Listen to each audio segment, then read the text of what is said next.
So I wanted to thank you again, Mrs. Robertson. You really go kind of hand in hand with the United Nations Association. You have a tremendous legacy with the United Nations. I was wondering if you could share a little bit of your experience with promoting the United Nations in Milwaukee. I would be glad to, but first I would like to say to any of your audience who are here today that they're so welcome, because I think that the basic thing that we're trying to do with these anniversary celebrations, and this is the 74th of the United Nations, which in itself is quite an achievement. I would say that today, presently, the involvement of the United Nations Association with the Model UN group and clubs is so important, because this is really the basic thing that leads us on to continue with these celebrations. And we hope that you people and the younger generation coming along will continue this year after year to put the United Nations in the spotlight. Mm-hmm. Thank you. So for our first question, how have you been involved in international affairs throughout your life? Oh, well, my mother was very influential in my life, and she was always she was a suffragist, first of all, and secondly, she was a peace advocate. She was the first president of the Women's International League for Peace and Freedom, which involved me and my sister Roberta later on, and we were quite active in that organization. And then we became active in the World Federalists, called the United World Federalists, which was started by Norman Cousins in 1948. It was another organization beside the United Nations Association, but it was a little bit more based on the emphasis on world law, that these treaties would be passed and observed by the countries of the world. And then finally, I became more interested in the United Nations Association of Milwaukee and of the United Nations of the United States. And actually, it's an international organization. I forget what they call it for the international name, but the United Nations Association of U.S. is the one that our chapter, of course, is a member of. Mm-hmm. And you talked about your mother being a suffragette and your experiences with working for women's empowerment throughout your life. How have your experiences as a woman informed your view of foreign politics? I think that the involvement of women has been a great urge for the nurturing that is intuitive to people, to women especially, nurturing instead of violence against one another is basic in women, and that's why it was so important 100 years ago that women were able to get the vote and to make their wishes and ideas and progress for the future much more known.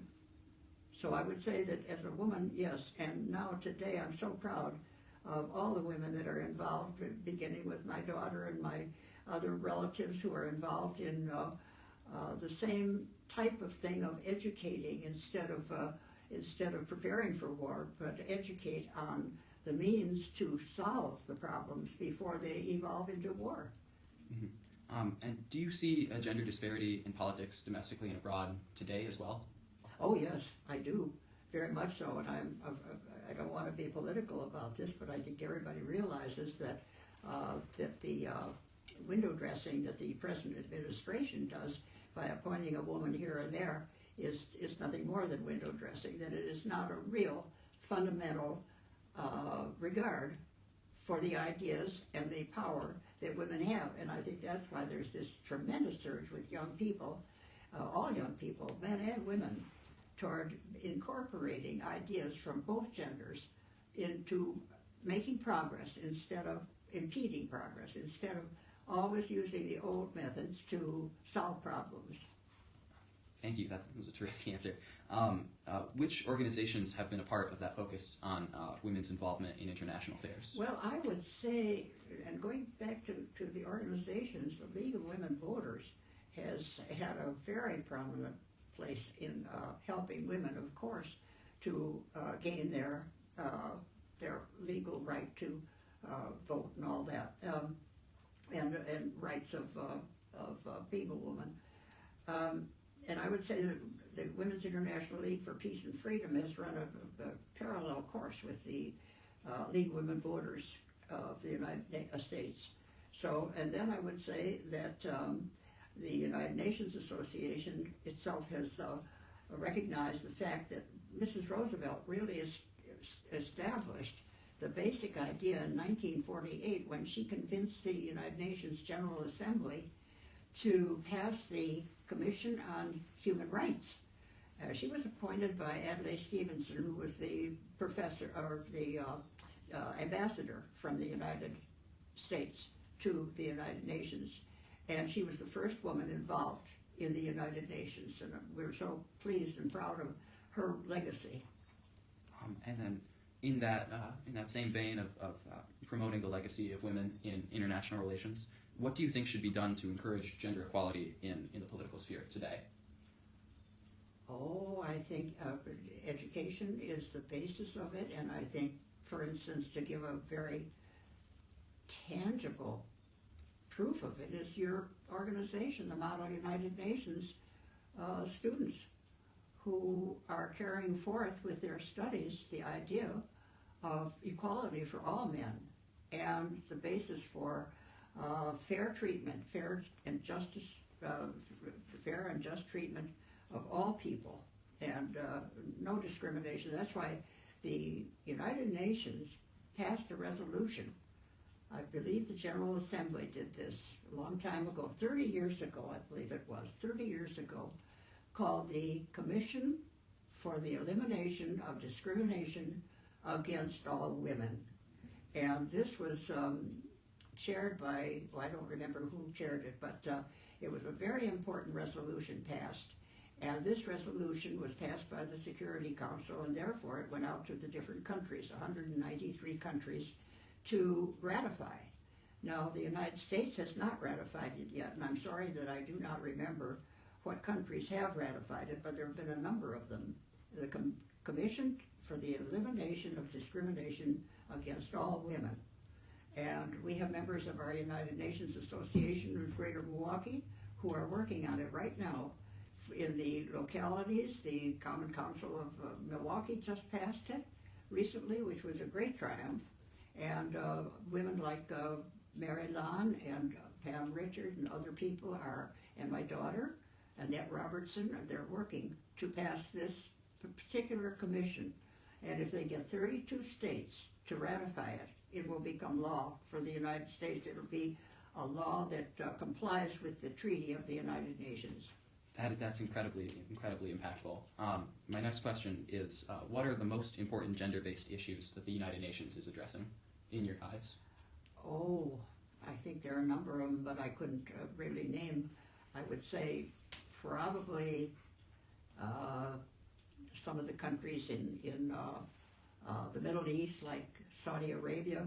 Recently, I don't know whether it was countrywide, but they did pass a resolution themselves in their own territory that allowed women to drive a car for the first time. But there are many, many other grievances against women where they, for instance, cannot hold assets in their own name. It's always for their husbands and so forth. So I think in many countries, in third world countries, there's the need to find out and to promote through education the discrimination against women, this way, and gender discrimination. Mm-hmm. In a more general sense, what actions can others take to push a more gender equitable world in our individual lives, in our communities, in our schools? Well, that's a big question, and I'm not just sure that I'm capable of answering that. When you speak of that, I think it's just such a broad field, a broad question. I'm not able to answer that, really. Sure. I know that other people could find answers for it much more readily than I. I'm sorry. That's quite all right. I suppose then my last question would be, what final advice do you have for my generation to continue the good fight for women's equality that your mother started so long ago? Well, I think you all have them as young people, and I hope you keep them. I would say optimism and hope would be paramount, and I know that those of you who are making a really deep effort to study the United Nations. You Model UN people are full of those qualities of and dedication. I know you are. As a matter of fact, I know that you young men and you young women will be important entities to the United Nations in the future. In fact, I'm looking for you, Luke, and maybe Bee and some of your friends to become ambassadors, please. If not ambassadors, delegates to the General Assembly, such as Eleanor Roosevelt was.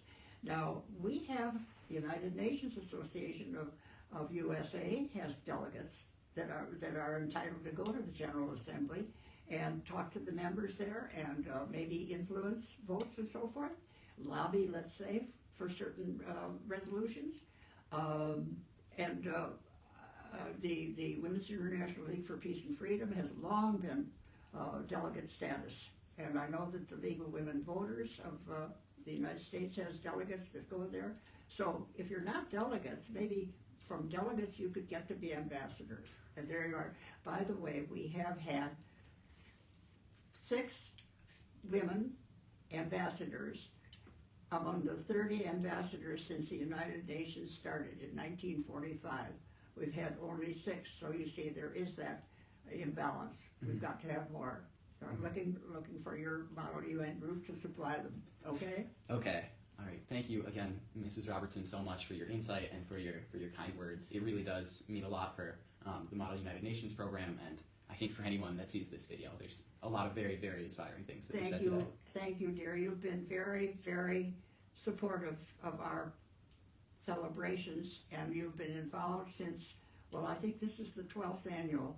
I'm sure that you've been involved in at least 11 of them, if not all 12. And it's been very heartening and very inspiring to me and my colleagues and my daughter Annette, who chairs this event, to have you people, you young people, Model UN students involved. And I thank you from the bottom of my heart, okay? Oh, you're very, very welcome. Yeah, thank you.